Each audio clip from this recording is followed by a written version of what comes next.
Hello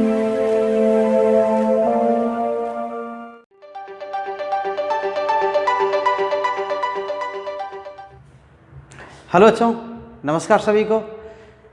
तो आज हम लोग बात करेंगे मैग्नेटिक फ्लक्स पर और फ्लक्स चेंज होने पर क्या इफेक्ट होता है। अभी बात हम पिछली वीडियोज़ में भी कर रहे हैं कि फ्लक्स शुरुआत से ही करते आ रहे हैं इलेक्ट्रोमैग्नेटिक इंडक्शन में कि जब भी मैग्नेटिक फील्ड चेंज होता है तो क्या इफेक्ट होता है, या इंड्यूस्ड करंट बनती है या करंट इंड्यूस होती है। लेकिन फ्लक्स का नाम हम लोगों ने नहीं लिया था।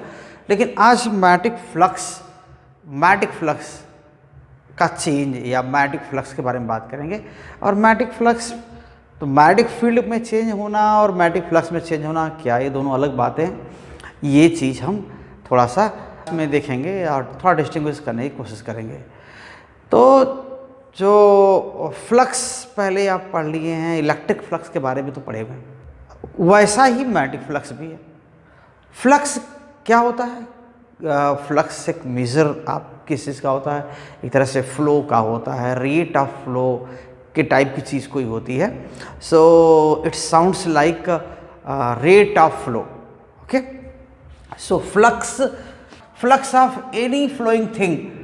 Okay, so flux sounds okay as rate of flow. Okay, rate of flow ऐसा कुछ दिखता है या ऐसा कुछ समझ में आता है या उसका सेंस निकलता है।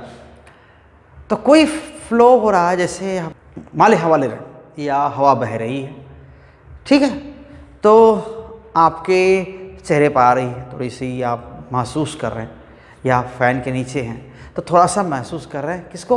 हवा को। तो या वैसे भी नेचुरल हवा चल रही है तो आप उसको महसूस कर रहे हैं कि फेस पर अगर थोड़ी हवा की स्पीड बढ़ जाए तो क्या लगेगा?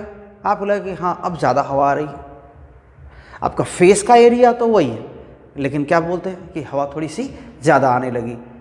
तो इतनी ही एरिया में आप देख रहे थे हवा को और स्पीड बढ़ गई तो क्या बोलते हैं कि amount per second that was coming to the face has increased, ऐसा बोलते हैं ना। तो जो विजुअलाइजेशन इसमें कंसिडर करते हैं, एक्चुअली वो चीज़ फ्लक्स, उसको फ्लक्स के नाम से हम जानते हैं कि ये आने वाली हवा का अमाउंट पर सेकेंड को एक नाम देना चाहते हैं जो हम फील करते हैं, ज़्यादा या कम जिसको कहते हैं वो हम फ्लक्स के नाम से जानते हैं। ठीक, तो वैसा ही इलेक्ट्रिक फील्ड में हम लोगों ने बात किया था, वैसा ही मैग्नेटिक फील्ड में बात करनी है। वैसा ही कुछ फ्लूइड का फ्लो, और हवा भी एक फ्लूइड है तो फ्लूइड का फ्लो वैसा भी लेते हैं। हम ऐसा भी सोच सकते हैं कि वही स्पीड हो और ये एरिया बढ़ जाए, ठीक है, तो हम क्या करते हैं, एक तरह से और ज़्यादा हवा को रिसीव करते हैं। या कभी कभी बहुत लोग खुश होते हैं, बढ़िया हवा लगती है तो हाथ तो फैला लेते हैं, है ना, ऐसा कर लेते हैं।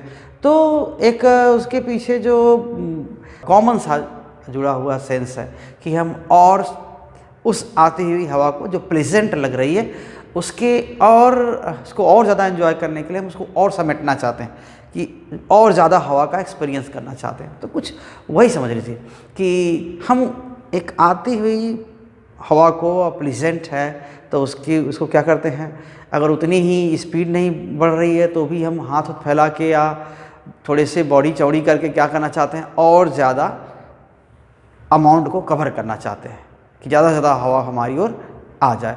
तो हम उसको बोलते हैं हम फ्लक्स को बढ़ाना चाह रहे हैं, कुछ वही सेंस मिलता है। तो यहाँ तो फ्लो है, फ्लूइड का फ्लो है, पर सेकेंड कितना फ्लो है, पर सेकेंड कितना वॉल्यूम आ रहा है हमारे पास, वो मेज़र करना हो तो हम क्या कर सकते हैं। ऐसे कैसे मेज़र करते थे कि मान लेते हैं हम इतनी बड़ी एरिया में देखना चाह रहे हैं, इधर से कोई फ्लो आ रहा है विंड का या जो भी ये हवा का फ्लो आ रहा है ऐसे, और इतनी एरिया में हम उसको समेटना चाह रहे हैं, या उधर हम इतनी एरिया पर एक्सपीरियंस कर रहे हैं, ठीक है। तो पर सेकेंड कितना वॉल्यूम आ रहा होगा ये, तो अगर स्पीड हवा की इतनी है, v स्पीड है, तो v speed means v metre per second, means 1 second में v मीटर, ये यहाँ वाली हवा यहाँ चली जाएगी तो 1 सेकेंड में कितना कितना एयर यहाँ चला जाएगा, कितना दूर तक जाएगा। तो इस तरह से कहीं न कहीं फ्लक्स कहने में कितना अमाउंट एयर का आ रहा है या कितना वॉल्यूम आ रहा है, कुछ ऐसा ही हम सोचते हैं। उसी ज़्यादा या कम को हम एयर का फ्लक्स मान सकते हैं।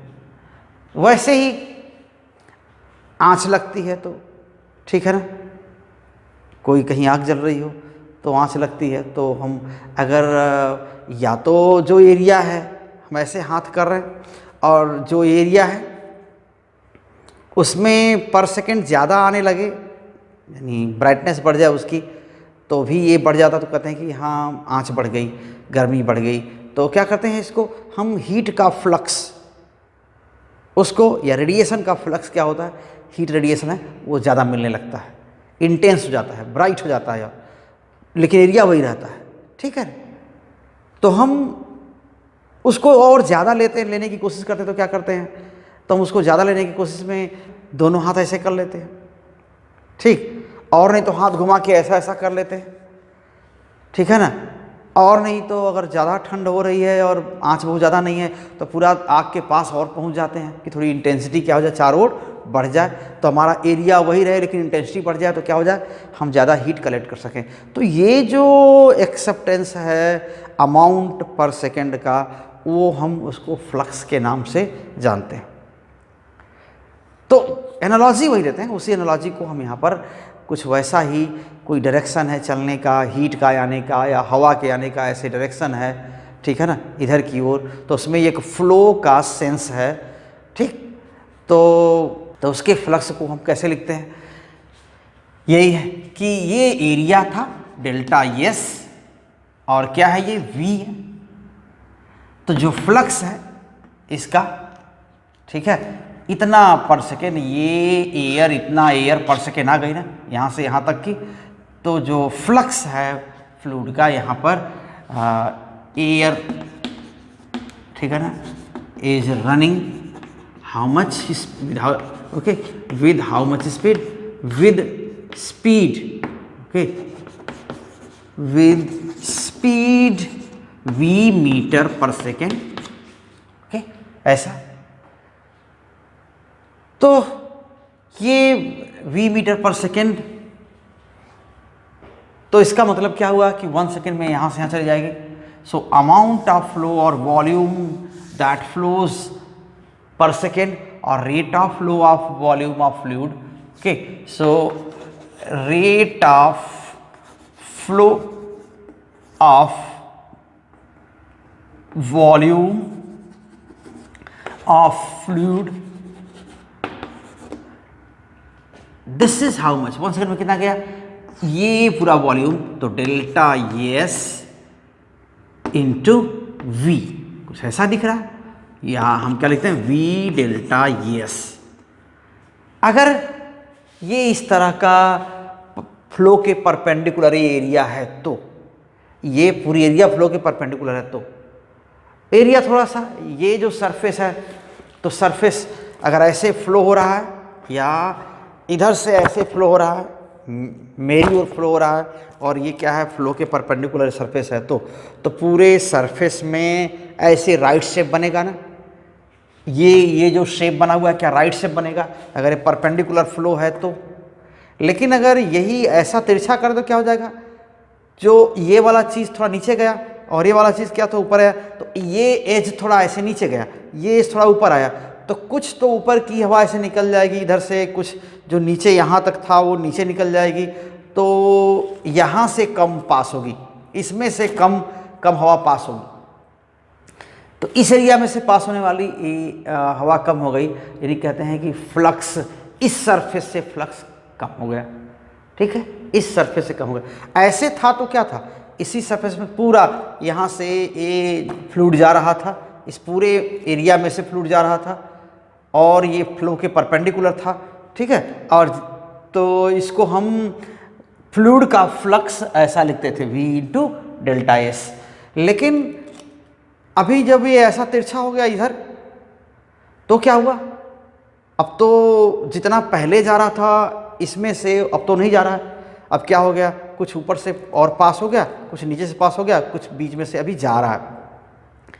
तो अब इफेक्टिव क्या हो गया, अब इसके जो इसके परपेंडिकुलर फ्लो के परपेंडिकुलर इफेक्टिव एरिया क्या हो गई, कम हो गई। जैसे हम अगर इसको इमेजिन करें ऐसा, पहले तो ये था, यानी कि पहले ये था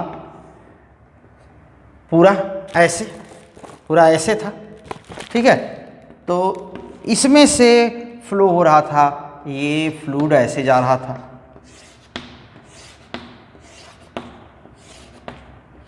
ठीक, ऐसे जा रहा था, ये फ्लूइड है, और अब तिरछा हो गया, ऐसा हो गया, ये हो गया।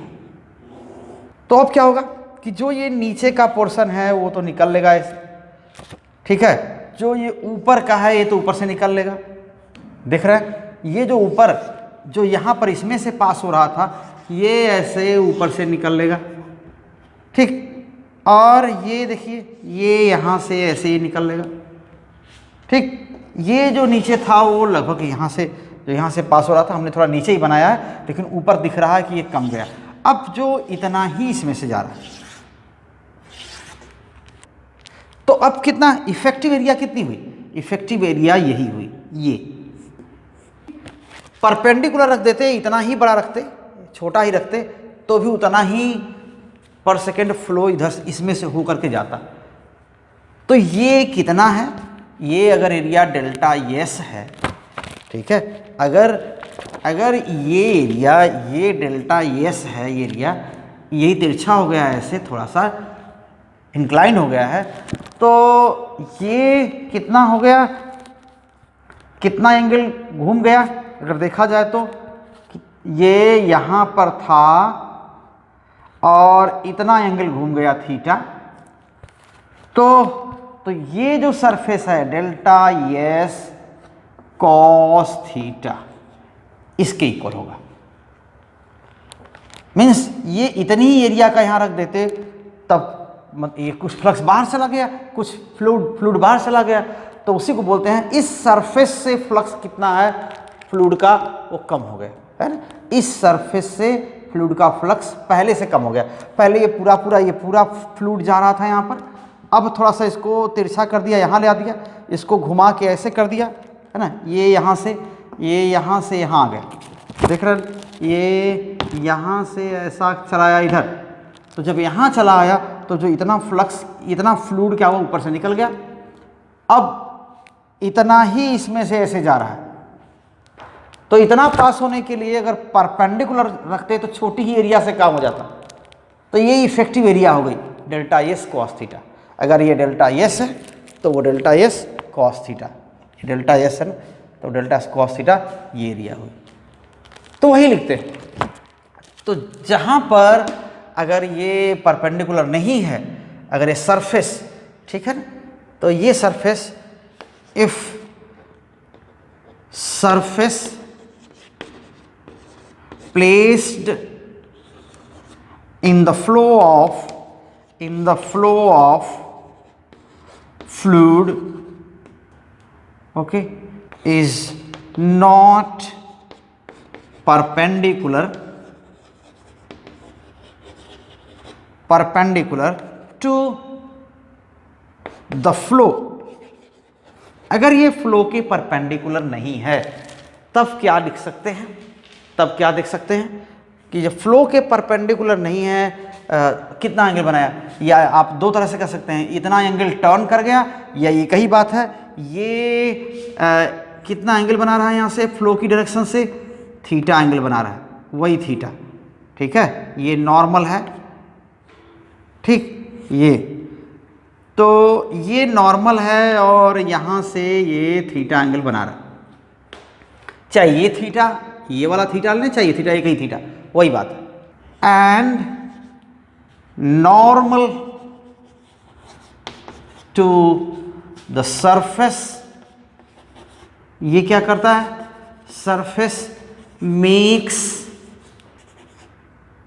Angle theta with the direction of flow, with the direction of flow,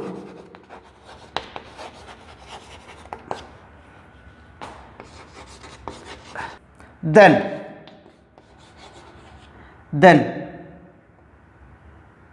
flux of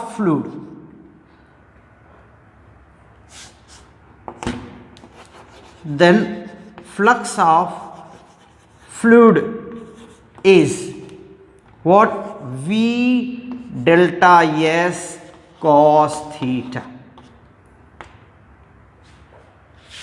या ये देखिए v क्या है? वेलोसिटी वेक्टर है, इधर वेलोसिटी है इस डायरेक्शन में, ये भी एक वेक्टर है, एरिया वेक्टर है ना। ये जो डायरेक्शन है नॉर्मल की डायरेक्शन क्या है? इस सरफेस का एरिया वेक्टर इधर होता है, तो वो हम क्या लिख सकते हैं? उसी से हम थीटा एंगल ले रहे हैं ना, ये नॉर्मल से और वेलोसिटी वेक्टर के बीच में हम एंगल ले रहे हैं, तो यही क्या हो गया? यही एंगल थीटा हो गया। तो एंगल थीटा किसके बीच है? नॉर्मल और उसके बीच है। तो और flux of fluid equals v dot delta S, ये लिख सकते हैं। या डेल्टा एस की डायरेक्शन में कोई यूनिट वेक्टर है n, okay, if n cap is unit vector in the direction कौन सी डायरेक्शन में वेक्टर है? नॉर्मल की डायरेक्शन में। ये जो सरफेस है ना, देखिए ये सरफेस है, तो इधर नॉर्मल इसका है, इधर की ओर है, यहाँ जीरो एंगल बना रहा है फील्ड, ये डायरेक्शन ऑफ मोशन से, और यहाँ पर ये नॉर्मल ऐसा। तो if n is n cap is unit vector in the direction of normal to the surface,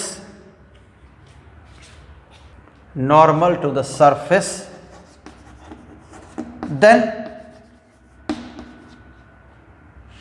flux of fluid equals v dot n delta S, ऐसा भी लिख सकते हैं।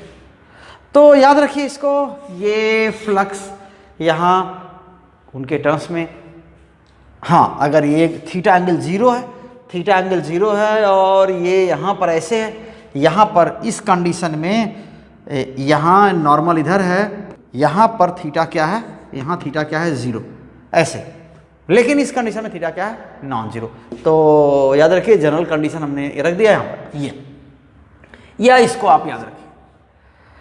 तो अब इसी के एनालॉगस हम मैग्नेटिक फ्लक्स भी लिख सकते हैं, ठीक है। So in the analogy of this thing, fluid flux या flux of fluid, we can write magnetic flux also. लेकिन मैग्नेटिक फ्लक्स में क्या है? मैग्नेटिक फील्ड में कोई ऑब्जर्वेबल क्वांटिटी नहीं है जिसका फ्लो हो रहा हो, लेकिन फिर भी एक डायरेक्शन है और एक रिप्रेजेंटेशन है, तो उसके अकॉर्डिंग हम क्या लिख सकते हैं? उसी के एनालॉगस हम एक क्वांटिटी लिख सकते हैं, मैग्नेटिक फ्लक्स, ओके। तो there is no flow of any observable quantity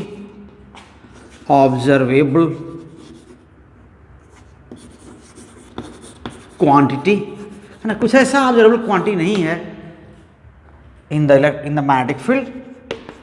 magnetic field,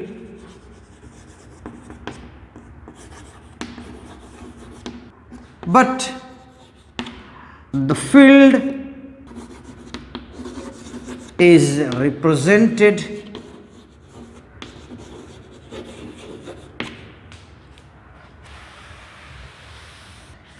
with field lines pointing in a direction, So in the analogy of fluid flux,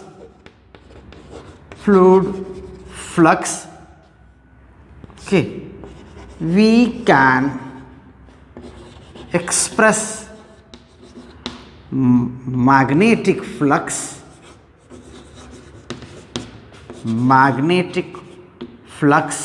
as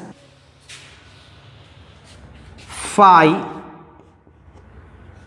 B equals B dot delta ES। ठीक है, ऐसे दिखा सकते हैं, या आपकी मर्जी delta E लिख सकते हैं, और phi B equals B dot N delta ES। ये, या आपकी मर्जी A भी लिखते हैं। अगर ऐसा लिखते हैं then phi B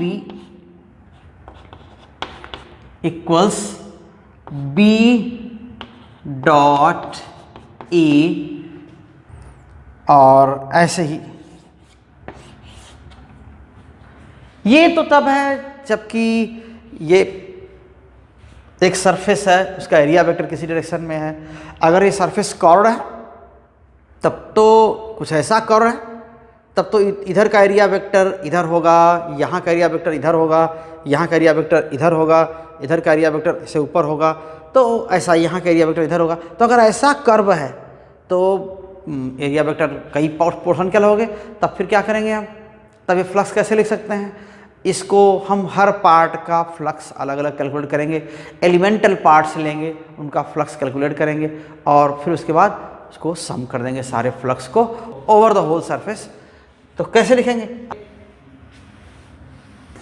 if surface is curved और irregular and placed in the magnetic field, in the external magnetic field,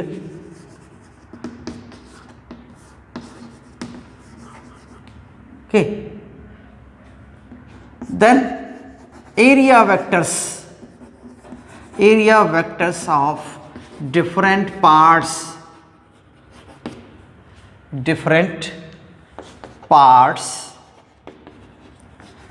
will be in different directions, in this case okay, flux is calculated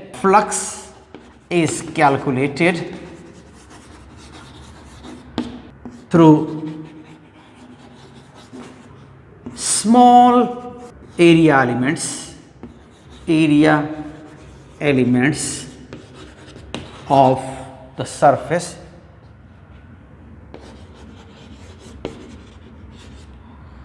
and then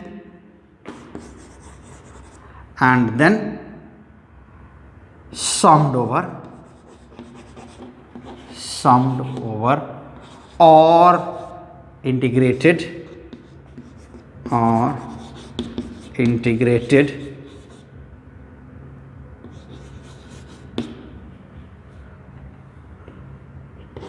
over the surface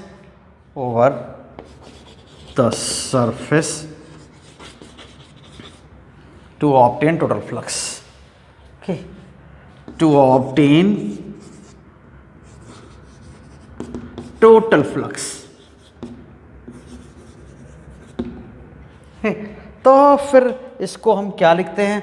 ऐसे, total flux phi equals different parts में B dot delta E1 plus B dot delta A two, ऐसा, and so on B dot delta A N, कुछ ऐसा करके। ठीक, तो इसको सम कर लेते हैं ऐसे, और phi B equals summation B dot delta E I, okay, ऐसा, आई फ्रॉम 1 to n, जो भी होगा यहाँ से, या इंटीग्रेट कर लेंगे या इसको हम इंटीग्रेट कर लेंगे। तो ये फ्लक्स को आप देख ही रहे हैं, मैग्नेटिक फील्ड को न्यूटन पर एम्पियर मीटर लिखते हैं, टेस्ला लिखते हैं इसको, तो टेस्ला मीटर एरिया है टेस्ला मीटर स्क्वायर, सो टेस्ला मीटर स्क्वायर, ओके। या इसको हम क्या लिखते हैं, वेबर,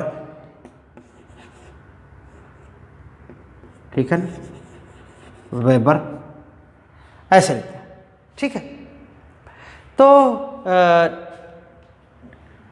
ये मैग्नेटिक फ्लक्स हो गया। अब देखिए जो हमने नाम लिया है यहाँ पर कि चेंज ऑफ फ्लक्स, पहले ही बताया ना, तो अब देखिए क्या हुआ कि अगर फील्ड चेंज होता है, मान लेते हैं ये हमने सरफेस, मान लेते हैं कि हमने ये सरफेस यहाँ रखा हुआ, अब इसमें से होकर के कितना फ्लक्स है, किस पर डिपेंड कर रहा है, बी डॉट डी ए, अब बी डॉट डेल्टा ये ऐसा है, इसका एरिया डेल्टा ए है या ए है, तो किस पर डिपेंड कर रहा है, अगर वास्तव में देखा जाए तो फ्लक्स, ठीक है, बी ए कॉस थीटा, यही ना, तो बी ए कॉस थीटा कह रहे हैं, तो बी पर भी ए पर भी और थीटा पर भी, ठीक। तो इन तीनों चीज़ों पर डिपेंड कर रहा है फ्लक्स। तो पहले हम लोग जो नाम ले रहे थे कि मैग्नेटिक फील्ड चेंज करे तो इन ईएमएफ इंड्यूस होता है, एक बात कहे थे। दूसरा आगे हम लोग क्या बात किए थे कि अगर ऐसा होता है कि जो भी कॉइल में या वायर में जो चार्जेस हैं वो अगर मैग्नेटिक फील्ड लाइंस को कट करे तो ईएमएफ इंड्यूस होगा या चार्जेस पर फोर्स लगेगा। अगर ऐसा कुछ सीक्वेंस बनता है तो वो ईएमएफ बनेगा, पूरे लूप में करंट चलेगी, इस तरह का हो सकता, कोई ऑर्डर बनता है तो एक और थीटा भी अगर चेंज होता है तो भी क्या हो जाएगा, इस तरह का, यानी एरिया चेंज हो, बी चेंज हो या थीटा चेंज हो या कोई दो चेंज हो, तब फिर क्या हो जाएगा, तब फ्लक्स चेंज होगा। तो जब हम फ्लक्स थोड़ा उस मामले में कम्प्रहेंसिव बन जाता है कि फ्लक्स चेंज हम जब कहते हैं तो इसका मतलब क्या है कि यहाँ से जो फील्ड लाइंस पास हो रही थी ना, अब मैग्नेटिक फील्ड लाइन से दिखाते हैं, तो अगर हम ऐसा घुमा देते हैं तो लाइंस कम पास होंगी यहाँ से, तो जो फ्लक्स है वो फील्ड लाइंस के प्रोपोर्शनल होता है, कितनी फील्ड लाइंस पास हो रही हैं उसके प्रोपोर्शनल होता है, ठीक। तो ये रिप्रेजेंटेशन में जो ये फ्लक्स होता है वो क्या होता है, फील्ड लाइंस के सरफेस से फील्ड लाइंस कितनी पास हो रही हैं उसके डायरेक्टली प्रोपोर्शनल होता है, ठीक है। हम इक्वल नहीं कहते, कभी कोई लोग इक्वल भी कह दिया करते हैं, लेकिन इक्वल हम नहीं कहना ठीक नहीं है। So in the representation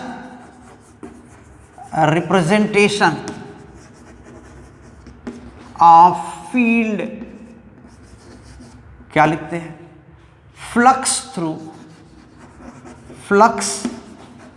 through a surface, okay, flux through a surface is directly proportional to number of field lines passing through the surface, passing through the surface.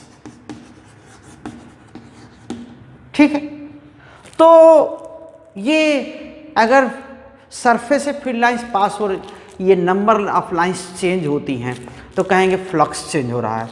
तो क्या कहेंगे कि इसकी बाउंड्री से, जो भी बाउंड्री है इस सरफेस की, उससे क्या होता है, या इसमें जो सरफेस में जो चार्जेस हैं उनसे क्या होता है, इंटरसेक्शन होता है मैग्नेटिक फील्ड लाइंस का। ठीक है ना, क्रॉस करती हैं, तो चार्जेस मैग्नेटिक फील्ड लाइन को क्रॉस करते हैं, ऐसा कह सकते हैं। तो so in any case when flux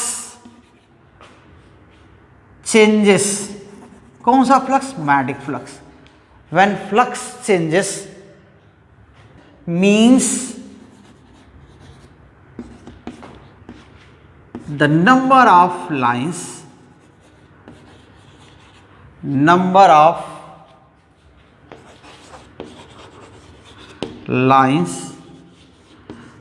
crossing the surface changes।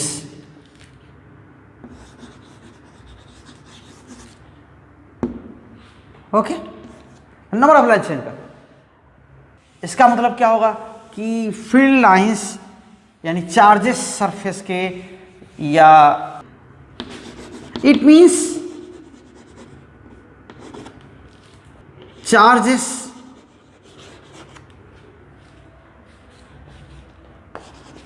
In the surface, या कोई कॉइल है, ठीक है, cross the field lines, cross या और cut the field lines and it induces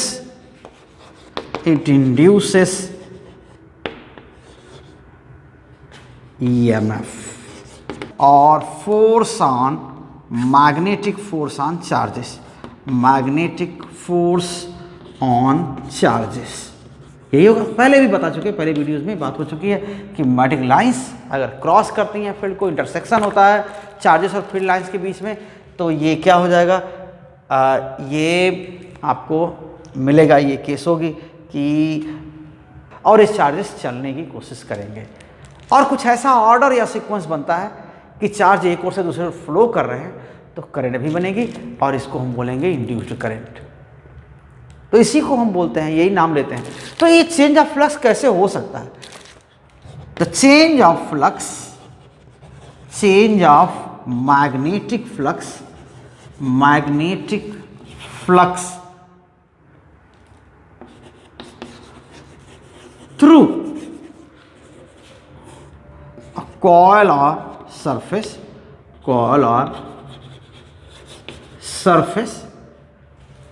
can take place,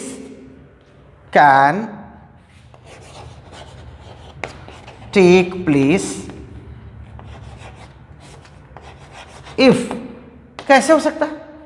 देखिए क्या क्या होने से फ्लक्स चेंज हो सकता है।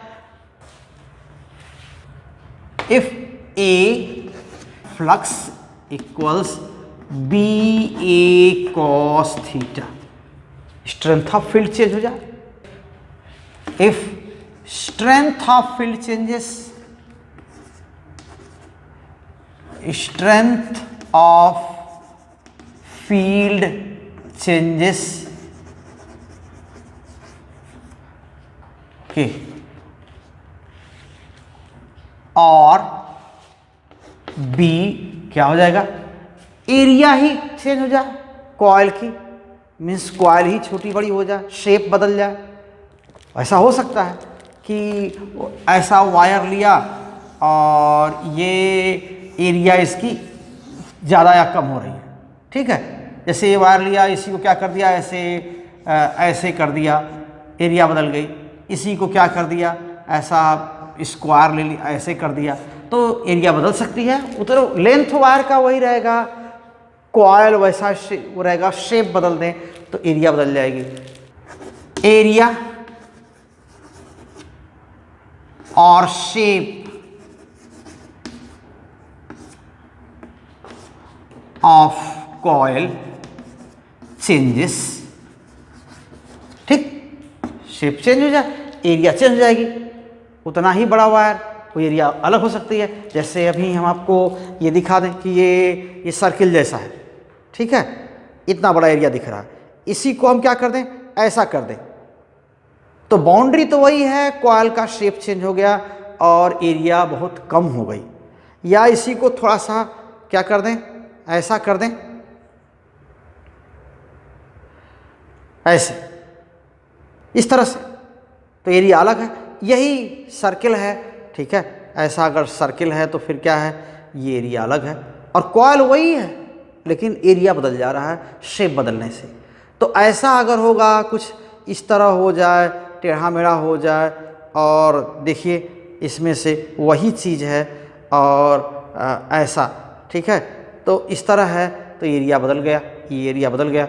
अगर जहाँ पर ऐसे ये ऐसे बढ़ता घटता है तो फील्ड लाइन्स को क्या करेगा, कट करेगा। अगर ये बढ़ रहा है ऐसे ऐसे बाहर फैल रहा है तो कट करेगा, ऐसा अगर ये अंदर सिकुड़ रहा है तो भी कट करेगा फील्ड लाइन्स को, ठीक है, तो ऐसा होता है।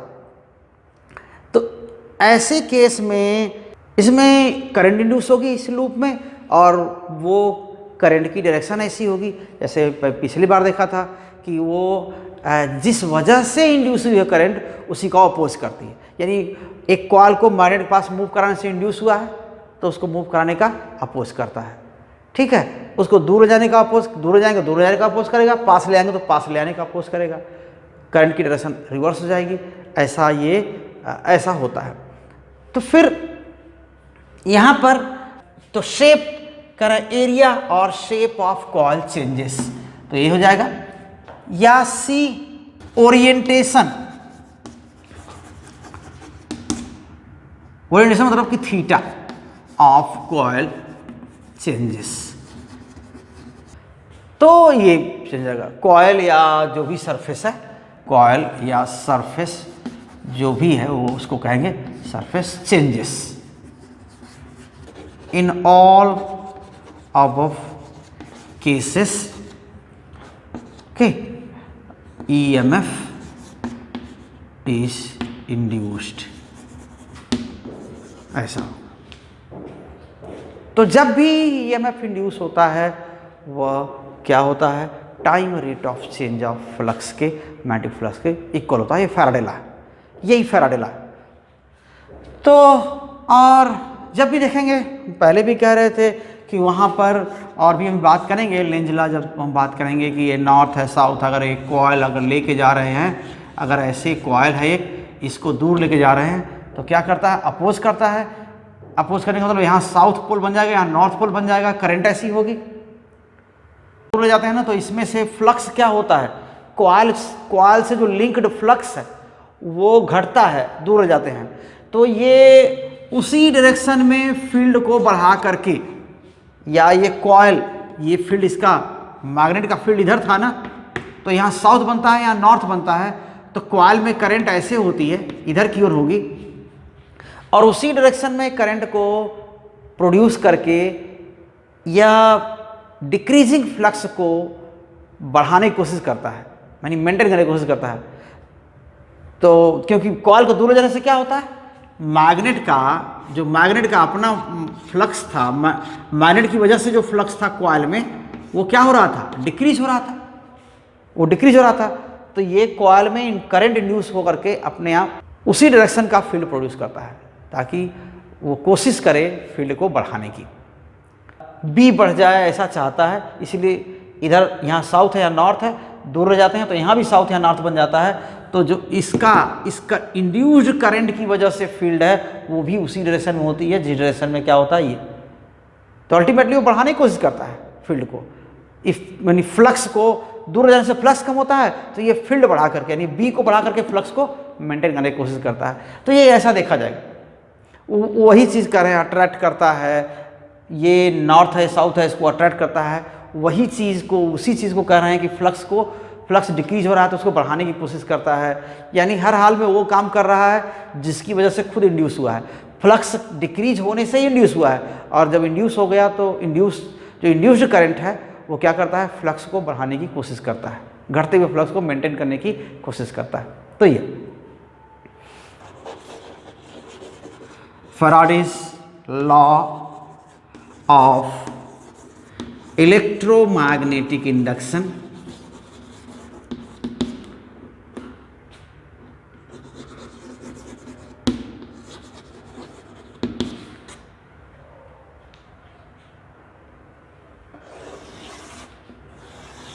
क्या है ये, कॉइल या सरफेस से लिंक्ड फ्लक्स अगर चेंज होता है तो ईएमएफ इंड्यूस होता है, ये है, ठीक है। If magnetic flux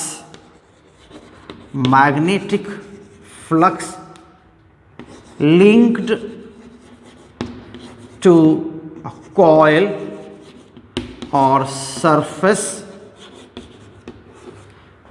changes with time,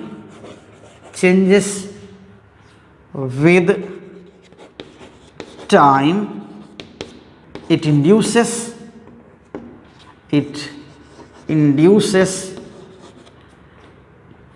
EMF in the coil or surface। So coil या सरफेस में ईएमएफ इंड्यूस करता है, ये हो जाएगा। ये तो ऑब्जर्वेशन है। लॉ क्या दिया, magnitude of induced EMF, the magnitude या हम इसको आप 1-2 कहते हैं, लेकिन ये लॉ क्या है, ये 2 ही है, जो मेन लॉ है वो यही है। Magnitude of induced EMF due to change of flux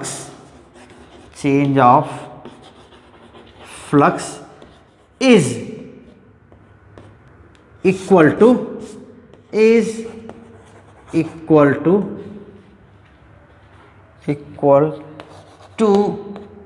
time rate of change of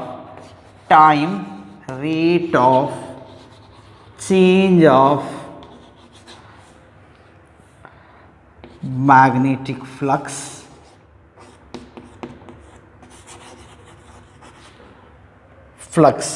okay through the coil or surface।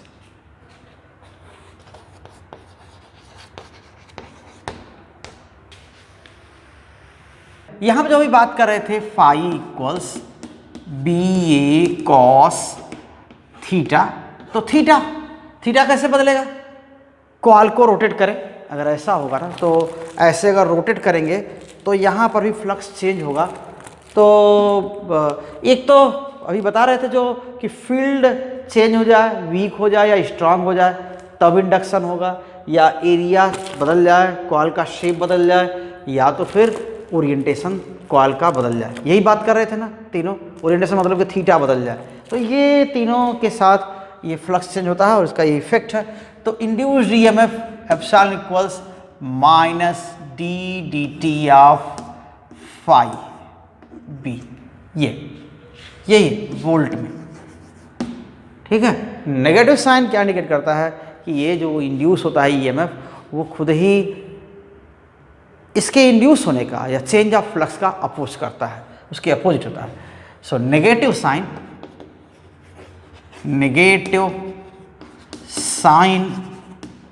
indicates that induced EMF opposes the change of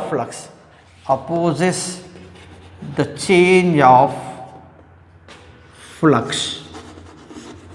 अगर कॉइल में n turns हैं तो हर turn से flux क्या होगा, ये same होगा। तो उसको हम कह सकते हैं, इसकी जगह लूप ना हो, अगर एक कॉइल हो, हर टर्न में सेम फ्लक्स होगा, तो वही ईएमएफ क्या होगा, n टाइम्स लिख सकते हैं। If a thin coil of n turns is placed in the external field,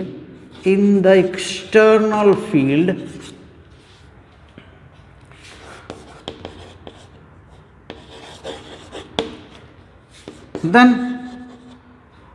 flux through each turn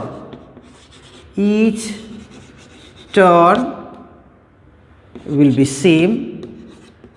be same, ठीक है। और मान लेते हैं फाई, ठीक, से फाई, हर टर्न से फ्लक्स अगर ये फाई है तब फिर क्या लिख सकते हैं इसी को, आप इसको इस तरह कह सकते हैं, देन इंड्यूस्ड ईएमएफ क्या हो जाएगा, epsilon equals minus N d d t of phi, ठीक है ऐसा। तो ये क्या करेंगे, यहाँ पर जो d d t of phi है ये क्या रिप्रेजेंट करता है, represents EMF in each turn, है ना, हर टर्न में EMF इंड्यूस होता है, ये इसको बता रहे हैं। तो यही है मैथमेटिकल एक्सप्रेशन जिसको हम फैराडे लॉ के नाम से जानते हैं, और ये फैराडे लॉ है, Faraday law of automatic induction इसी को बोलते हैं। नेगेटिव साइन के बारे में बता दिया कि ये क्यों निगेटिव ऐसा दिखाते हैं, हालांकि इसी को हम ऐसे भी लिख सकते हैं, epsilon equals minus d d t of N phi भी लिख सकते हैं। तो ये दोनों चीज़ें की है, तो इसको आप याद रखिएगा। तो यहीं तक वीडियो को रोकना चाहते हैं, और आपसे रिक्वेस्ट है कि अगर चैनल पर नए हैं तो ज़रूर सब्सक्राइब कर लीजिए, और आगे शेयर करिए वीडियोज़ को, और अपने सजेशंस हमारे तक भेजते रहिए। उम्मीद है कि आप साथ बने रहेंगे और वीडियोज़ को पूरा देखते रहेंगे। तो थैंक यू वेरी मच, अगली वीडियो में मिलेंगे, तब तक के लिए